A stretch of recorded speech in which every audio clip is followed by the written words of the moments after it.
Hello everyone, today we are going to talk about Tomorrow on the Front Page, or in VO. Erly Edition is an American series of 90 episodes over 4 seasons, created by Ian Abrams, Patrick Q. Page and Vic Rubenfeld. It is broadcast between September 28, 1996 and May 27, 2000 on the CBS network. Gary Hobson, played by Kyle Chandler, is a stockbroker from Chicago, Illinois. He is kicked out of his home by his wife and he moves into a Blackstone hotel. So he begins to receive the next day's Chicago Sun-Times newspaper to be carried every morning at 6:30 by a ginger cat nicknamed Mr. Snow's Cat. He will later resign from his job to use this information to help and avoid various events for his fellow citizens by changing the course of future events. At the same time, they ask questions about why and how he receives this newspaper. He is helped in his quest by his friends, Marissa Clark, played by Shaneisha Davis Williams. It's a blind woman who will help him see more clearly in his choices, and Chuck Fishman, played by Fisher Stevens. He is more down to earth. He tricks Gary into taking advantage of this information for his personal gain. But over time, he will go in Gary's direction and help him in his task from Season 3. Stevens will lead the series. He will be invited in Seasons 3 and 4, and other characters will arrive in the series after that. Like Erica Paget, played by Christy Swanson, who will be Gary's love interest throughout the seasons, Gary will learn that he is not the only one to receive a diary of this type. Every big city has its Hobson. He will also learn that he is not the first to receive the newspaper and that he will not be the last. The idea for the series came from a collaboration between writers Vic Rubenfeld and Pat Page, and they met at a volleyball game and started talking about Erly Edition, but it was to make a movie and not a series later. In a discussion between the two, Rubenfeld said that it would lend itself better to a TV broadcast in episodes to face a danger each week. This was quickly put down on paper with descriptions of the characters and the first 12 episodes, with a more detailed script of the pilot in a document called the Bible among broadcast professionals. So the pilot gives them the credit story by Vic Rubenfeld and Pat Page in the credits after having done all that they had to approach the TV channels to sell their series, and they went through an acquaintance, Ian Abrams, a screenwriter, author, and co-producer. During a dinner, they added details like the cat who brings the newspaper. Then they get a meeting on the 20th August 4995 with TriStar, and for this one, they had a fake newspaper made with the headline, "Let This End." O.J. Simpson admits he is guilty of homicide. The newspaper had its effect, and when they realized that it was obviously August 25, 1995, they were won over and the series was on track to be produced, so it will be filmed in Chicago. We'll see their many emblematic places of the city, and they will also shoot in the surrounding cities in Illinois and Indiana, and the interior scenes are done at Chicago Studio City. When the series was released, she was accused of plagiarism on a film from 1944. It Happened Tomorrow. In French, the film is called C'est Arrive Tomorrow. The pitch, and exactly the same to a journalist, receives the next day's newspaper.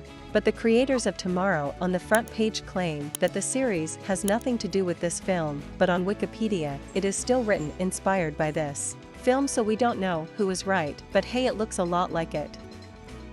The creators of the series gave their characters last names after Hobson's choice. It's a choice where there are only two options: take it or leave it. It's a concept invented by Thomas Hobson, a horse renter who lived from 1544 to 1631, who was fed up with people always wanting to rent the best horse. Displays the definition on the screen. Pause to read if you want. Shaneisha Davis Williams, who is the actress who plays Marissa. Her character is blind from birth, but the actress is not blind at all, which means she plays her role very well.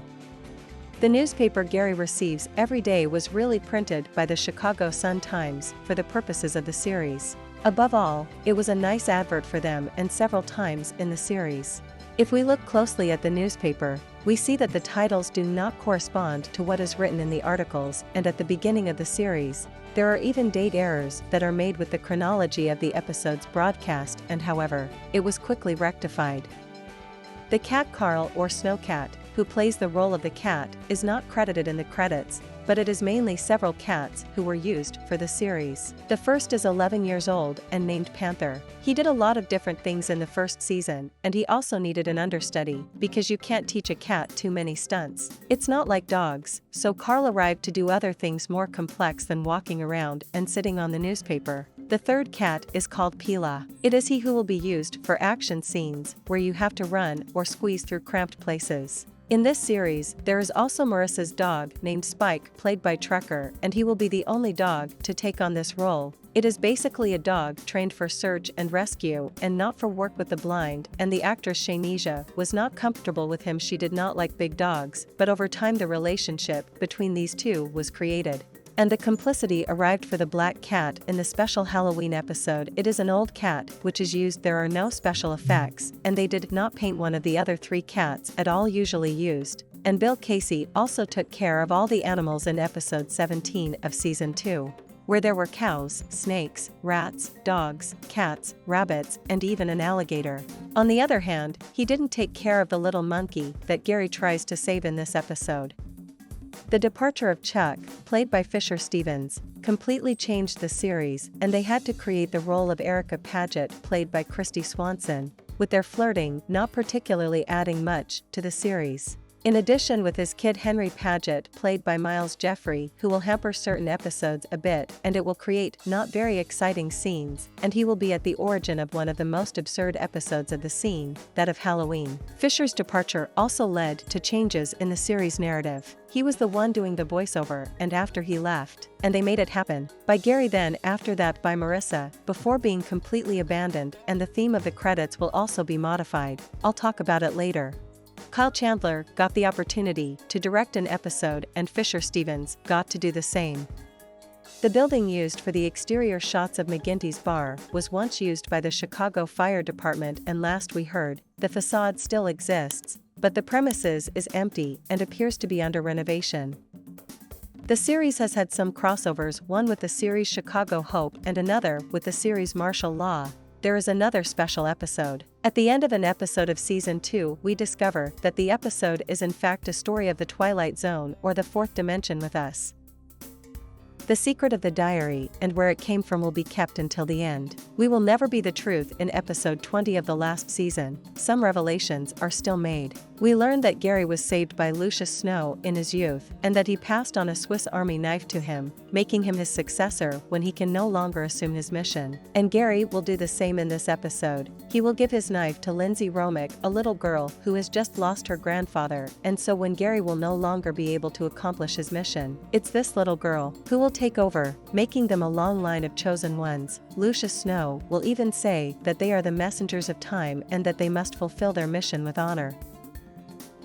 The series was cancelled on May 27, 2000, despite fans doing everything to save the series, with even a USA Today poll showing that the people who were surveyed were in favor of keeping the series on TV. But that wasn't enough. The fans then organized 3 conventions in downtown Chicago, one in 2001, one in 2021. In 2004, but nothing worked. The series will remain cancelled. Nothing could make CBS change.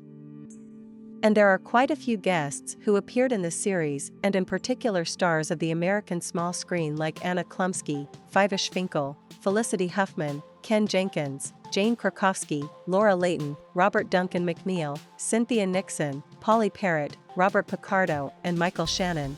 There's also former Chicago Sun-Times publisher David Radler, who made an appearance on the show in his former job as a newspaper editor. Then we have the other more classic guests with Louis Gossett, Jr., Tara Lipinski, Coolio, Tone Loc, Dick Butkus, Pat O'Brien, and Martina McBride, who appeared on the series. In February 2022, CBS ordered a pilot to reboot the series. The project was to be with Melissa Glenn as writer and executive producer for the pilot, and Devin Franklin as executive producer. In March 2022, it was announced that Alice Eve, Charles Michael Davis, Jay Ollie, and Fiona Renee had been cast in the series pilot, but 2 months later, CBS announced that the pilot was inconclusive. Basically, it was rubbish, and the project was shelved indefinitely. But there doesn't seem to be any other adaptations on other media like books or comics. The series doesn't seem to have been transposed onto anything else. good after its complicated title. Seriously, the research at first edition in English, it designates lots of things, especially quite a few books, quite a few toys, so it's quite complicated to do research on the net. So if you have any information on this, you can put them in comments to complete, because I didn't really find it there. The credits were done by W.G. Snuffy Walden, and it was changed for the end of the series from episode 3 of season 4, It Is Time Has Come Today, by the Chambers Brothers, which will be used. The rest of the music from episodes are made by Bennett Salvi, Joseph Williams, and also W.G. Snuffy Walden, of course.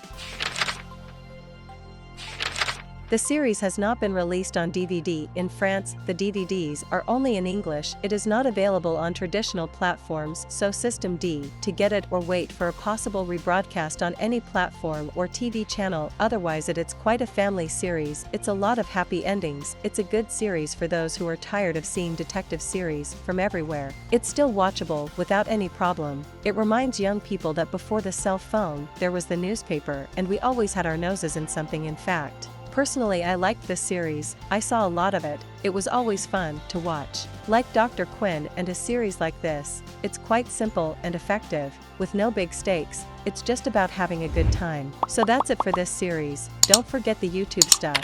Subscribe, thumbs up, great ones. Thank you. Subscriptions, support, join to support my work, and you will see the videos in advance. And I tell you another video. Bye bye.